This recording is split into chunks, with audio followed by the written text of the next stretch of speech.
新加坡又一次用行动震惊全球。这次，新加坡豪掷超过20亿新元，启动了一项前所未有的全岛大改造计划。从地铁系统到樟宜机场的扩展，从绿色能源到养老生活，从小贩中心再到道路安全，几乎每一个与我们生活相关的环节都将升级。这不仅仅是工程的创新，更是一场关于未来生活方式的全方位革新。你可能正在想，这究竟和你我的生活有什么关系呢？别急，今天我们就带你一起来探讨新加坡的未来蓝图，让我们一起揭开未来的惊喜。咱们接着往下看，第一章，新加坡地铁升级。首先，咱们来说说和大家息息相关的地铁系统。2050年，新加坡的地铁网络将发生翻天覆地的变化。政府计划斥资10亿新元优化现有地铁网络，同时新增2条全新的地铁线路——史里达线和登嘉线。这2条线路将进一步填补现有线路的盲点，助力南北和东西走廊的通勤效率全面提升。而且，新的线路覆盖了北部、西部和南部的多个社区，比如雾兰、登嘉、红山等等。预计将有40万户家庭可以享受到步行不到10分钟就能到达地铁站的便利。最后1公里的难题可以说真正解决了。不仅新增线路，已有的地铁站也全面翻新。例如义顺站，未来设计将采用开放式空间，增加绿色区域，还为人流较大的站点扩容月台，增加电梯和无障碍通道，优化出入口的设计。在这样的便利性之下，每一个地铁站都会成为城市的亮点和打卡地标。第二章，樟宜机场扩展计划。接下来，我们从地铁转向新加坡的骄傲——樟宜机场。这可是世界上最知名的国际航空枢纽之一。如今，政府决定未来5年再投入10亿新元，以保持它的领先地位。其中最备受瞩目的是 T5 航站楼规划，它不仅规模惊人，还应用了多种高科技，比如自动化的物流系统、智能票务平台，以及为全球旅客量身定制的服务体验。到2030年代中期，樟宜机场的年吞吐量将从目前的8500万人跃升至1.4亿人，而新航线目标覆盖全球200多个城市，这意味着未来无论你从东南亚还是欧美出发。此外，樟宜机场未来还将在商业区域和运营效率方面加码。基于共用基础设施的升级，这里的购物区、办公区以及中转便捷度都会迎来巨大的优化。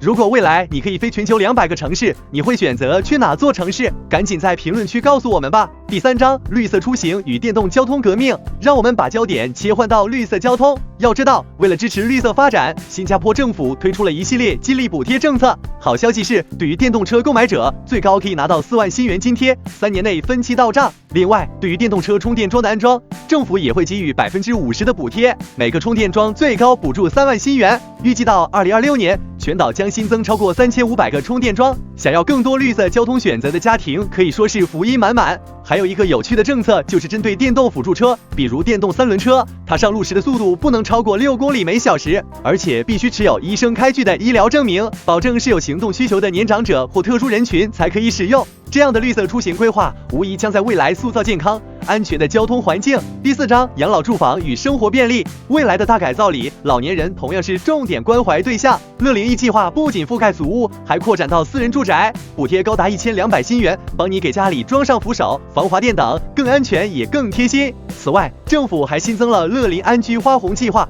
如果老人愿意卖掉大屋，换到较小住房，还能领到最高4万新元的补偿金。这样的政策是不是让生活变得更有弹性了呢？如果是你，你会参与这项计划吗？此外，小贩中心也将迎来大升级，这些地方不仅有美食，还会变得更方便。我们继续往下看，第5章，小贩中心和公共卫生翻新。接下来，让我们聊聊新加坡的小贩中心。这不仅是我们填饱肚子的天堂，更是承载着社区生活的核心。未来的小贩中心会迎来全面升级，不仅增设电梯、电动扶梯，还会重新设计更宽敞的走道，方便年长者、携带婴儿车的家庭和行动不便人士进行活动。而且，未来政府还计划新建5座小贩中心，确保食物选择较少地区的居民也能买到价格实惠又美味的小贩美食。具体地点虽然未公布，但优势地区的居民可以期待了。不仅是小贩中心，政府还拨款1000万新元，专门用于翻新咖啡店厕所，95%的翻新费用由政府资助，简直是为公共卫生环境投下了一笔豪华支票。第6章，道路安全与核能研究。最后，我们来聊聊安全和能源问题。这次大改造还涉及到被称为安行街道的新违规管理系统，在安行街道超速或闯红灯，科罚款再加100新元，并额外扣2分。严格的管理就是为了让马路更安全。而在能源领域，新加坡为了2050年实现净零碳排放目标，准备投入6250万新元进行核能技术的试验和研究。玉郎岛的可持续发展研究院会成为新加坡绿色能源探索的先锋。核能是未来能源的关键吗？还是存在风险？从地铁到机场，从绿色交通到养老住房，从小贩中心到安全和能源，每一项规划都代表着新加坡努力追求卓越的脚步。你最期待这些变化中的哪一点呢？欢迎在评论区留言告诉我们，别忘了点赞并订阅我们的频道，未来还有更多关于新加坡城市发展的深度内容等着你，我们下期见。